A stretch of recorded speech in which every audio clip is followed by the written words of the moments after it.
Who doesn't love a good board game? There are so many different types of these things, and each of them are uniquely tailored to different interests. Do you want a game that could test your analytical and critical thinking skills? Do you want something more chill that you could play with friends and family? Or do you hate everyone, including yourself? Today, I will be using a full team of Pokemon based on board games. If you have an idea for a Pokemon team, be sure to comment below, and I will use it. And if you like this kind of content, feel free to subscribe.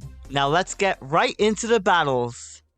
Good morning, afternoon, and evening, lovely people. Today I am using a board games team. This is actually a really unique team idea. Special thank you to Nolan Clark for coming up with this idea. I have two interesting battles to showcase, as always, and I hope you enjoy them. Now, leading things off with my Blastoise for Battleship. It was either between this Pokemon or Lapras, but I thought, Blastoise has the shell cannons. I thought it's like a good fit for the Battleship. So, I'm gonna go for the Yawn. This is a specially defensive Blastoise, so it's not like a Shell Smash one. So, the whole idea with the set is to go for like Yawn and then go for a Flip Turn afterward. But the Regigigas stays in, and they're gonna knock off my Candyland. They're gonna get rid of the Rare Herb. Oh my gosh, this set. So, the Regigigas is gonna fall asleep. So I thought, okay, well, they're more than likely like a Rest Sleep Talk Regigigas, which is nice that it finally got access to rest, like an actual recovery move. Also, I got access to Protect as well.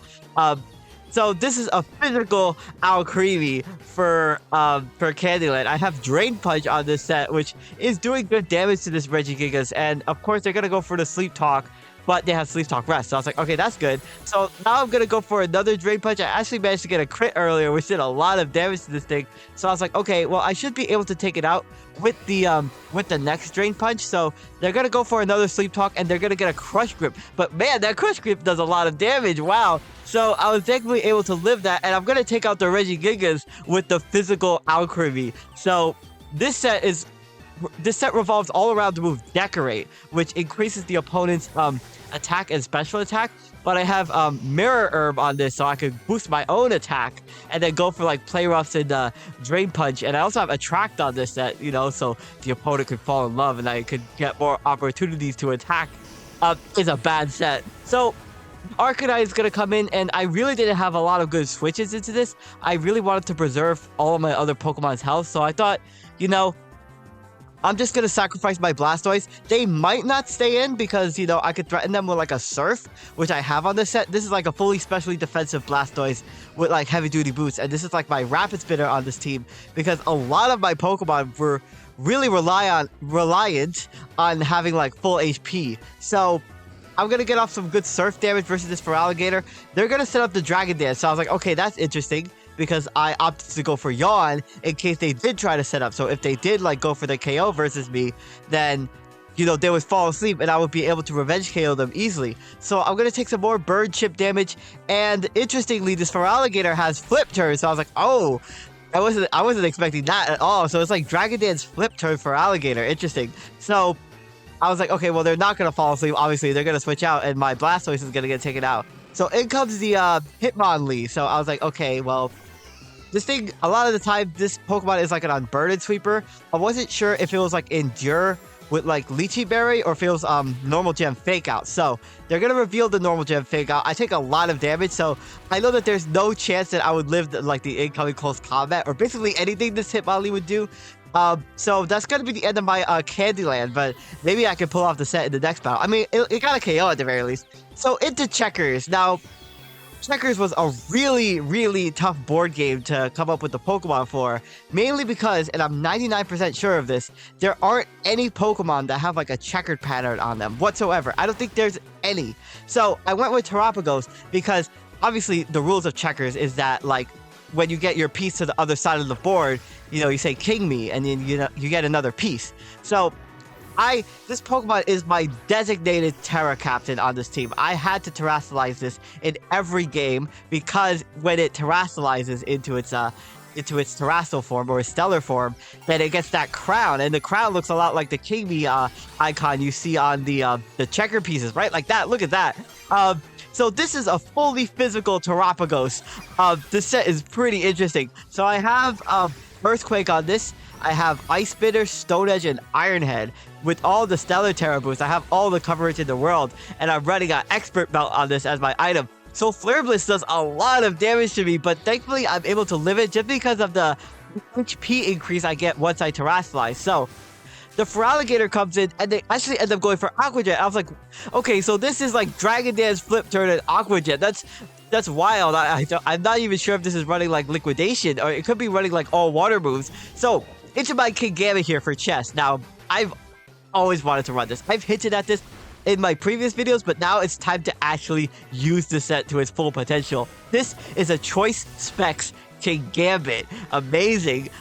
It actually gets Supreme Overlord actually boosts its attack and special attack as well, so I thought it would be a pretty fun set to run. I actually am finally using Choice Specs Kingambit. So it comes to Hitmonchan. They actually go for a Fire Punch, which is a good mid-ground versus my my Gholdengo, but thankfully I'm able to live the Bullet Punch. Oh, this team has a lot of great Pokemon that I'm really excited to use, like Gholdengo here for Monopoly. In hindsight, maybe I should have used something else, but first of all, Mr. Rhyme isn't in the game for the Monopoly, man. And I wanted to use Gholdengo just because the idea of Monopoly is to get, like, rich and everything. Like, get a lot of money and, like, buy property and everything like that. But, like, I realized that there's no coins in Monopoly. It's all dollar bills, so I don't know. But, you know, Gholdengo still represents that idea the best, I think. So, the last Pokemon is the Gliscor, and they're going to go for the knockoff. I would have thought that they would go for like an Earthquake or something, but they end up knocking off my specs. So I was like, okay, well, this Pokemon is going to be really problematic for me to deal with in this endgame, but I do have a plan. Oh, I just lived that Earthquake, and I'm going to be able to get off the Dark Pulse, and it does some good damage, but unfortunately, obviously Gliscor has like Poison Heal, and it has Protect, so it's going to be able to recover, you know, basically all of the damage that I do to it. So I was like, okay, well, after this turn, like after my Kingambit gets taken out, I'm definitely gonna have to, all I have left is my Gholdengo for Monopoly, and I have one other Pokemon in the back, which has a strategy. So obviously they're gonna recover their health basically up to full, and I'm gonna go for the Gholdengo. Now this is a Choice Scarf Gholdengo. Now I have Make It Rain, I have Shadow Ball, but none of those were taking this Gliscor out, even if it was like fully defensive. So I thought, you know what?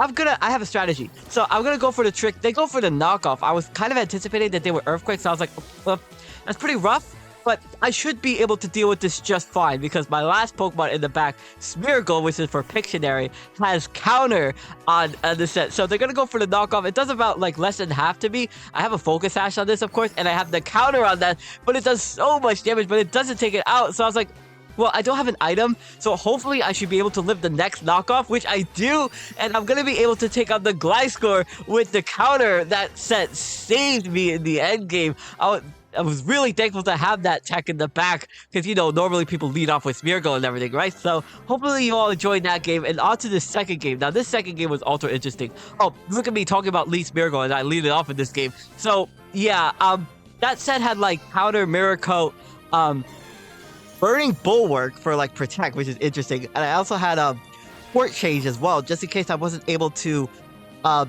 like Rapid Spin against their team. So this Meganium is gonna be dual screen, so I thought, okay, this is the best opportunity for me to set up this Decorate Mirror Herb strategy. So the Meganium is obviously gonna get its like +2 special attack and attack. It's probably the most threatening Meganium ever, even though it's like dual screens. And they're gonna go for the Giga Drain, and wow, that does a lot of damage to me. Obviously because it has +2 special attack, and because they set up the screens, the Flare Up doesn't do much of anything. No. So this Meganium revealed its full set at the very least. There are dual screens, Giga Drain, and Leech Seed. So I was like, okay, well, you know, at the very least, I'm stalling out these screen turns. This Alcremie is doing such little damage that the Meganium is forced to attack me. So, yeah, that's obviously gonna take out my my Alcremie with the Leech Seed plus Giga Drain damage. But at the very least, like, I was able to just barely live. But yeah, I'm gonna get taken out by the Leech Seed. But since I was on a low amount of health, then, you know, the Meganium isn't gonna be able to recover a lot of health. So that's that terrible set. But like, hey, it's like a fun spin against like the Acid Armor Calm Mind Alcremie. And I've run Alcremie in the past, so I wanted to run something different. So in comes the Toadschool. This Pokemon is a very specially defensive Pokemon, so Shadow Ball isn't really gonna do a lot. So I was like, you know, I don't know if they're gonna go for the Spore, anticipating me to swap out, but like, you know, they might go for like an Earth Power, anticipating like, you know, they got the special defense drop. Maybe they'll do that. So I'm gonna swap in my Terrapagos. I don't think I need my Terra Shell ability, so they're gonna go for the knockoff actually, and they're gonna knock off my expert mount. So I was like, no. Well, they're behind the screen, but I'm assuming that this is like max special defense, and it is 4 times weak to ice, and I do have my Stellar Terra boost with this thing. So honestly, I also picked Terrapagos just because, you know, and this is a stretch, in its base form, you know, before it becomes like the terrestrial form, it actually kind of looks like a checker piece if you like squint your eyes and maybe put a few eye drops in your eyes maybe. So I'm gonna be able to take out the Toad-Scroll with the Ice Spitter, thankfully, that 4 times weakness. So comes the Sceptile. Now, I was worried about this thing potentially having like Focus Blast, or because that would do a lot of damage and maybe even take me out if it was like a Life Orb or a Choice Spec. So I went into my Gholdengo, just see what the Sceptile would do. And honestly, I was also worried the Sceptile would go for Shed Tail because it has access to that now. So I'm gonna go for the Make It Rain. Holy jeez, Make It Rain does so much damage. I'm really excited to use Gholdengo because this Pokemon is like really, really strong, and it has such a crazy ability that just blocks everything. So the Hydro Apple is gonna swap out because even though I was at -1 special attack, another Make It Rain would have taken it out. So the Meganium swaps in, and Meganium takes a lot of damage too. Make It Rain is just such a spammable move. I also thought to put it on this set just because, you know, it's Monopoly. So I'm gonna take it out with the second Make It Rain, just despite the fact that I have a -2 special attack, and I don't have to worry about the screens anymore. So I was like, okay, that's nice. So come to Ninetales. Now, I was honestly pretty worried about this Pokemon. If it was like Terra Grass, like Solar Beam or like Energy Ball, it would have done a lot of damage to my entire team. So they're gonna opt to Terrasilize their Ninetales, and I was like, okay, well, is this Terra Grass? Because their entire team is actually Grass type, but they're gonna end up Terrasilizing into a Ghost type, interestingly. So I was like, okay, my Gholdengo should be able to handle this better at the very least. So they're gonna go for the Terra Ghost Shadow Ball versus my Blastoise. It still does a good chunk of damage, but my max special defense allows me to tank that very well.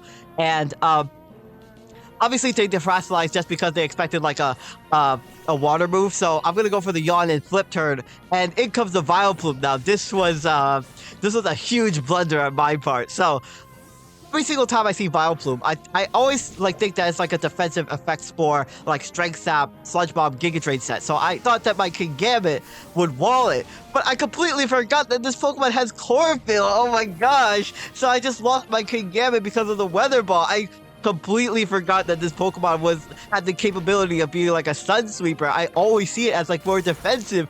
Jeez. Well, at the very least, I'm able to take it out with the Mirror Coat, thankfully, to my Smeargle, so that's nice. But here comes the Hydro Apple again, and you know, I really can't threaten this, and the problem with this Smeargle set is that it's easy setup fodder. So yeah, the Hydro Apple is gonna go for the Nasty Plot on my swap. So I was like, okay, that's what I kind of expected. That's why I didn't want to stay in, because I really didn't have anything, and like Burning Bulwark would have done nothing for me because this thing is obviously a special attacker. So I'm gonna go for that Terra Stellar Ice Spitter. Man, this thing takes that hit. What the heck? And they're gonna go for Giga Drain. Giga Drain does a lot of damage to me. So I was like, well, that's actually crazy that lived. I wonder if this is like more defensive. So they're gonna get some leftovers recovery, and I anticipate that they would want to swap out, obviously, because they know that they could take a Stellar Terra boosted Ice Spitter from me. Terrapagos actually has the same physical attack as it does special attack, which is interesting.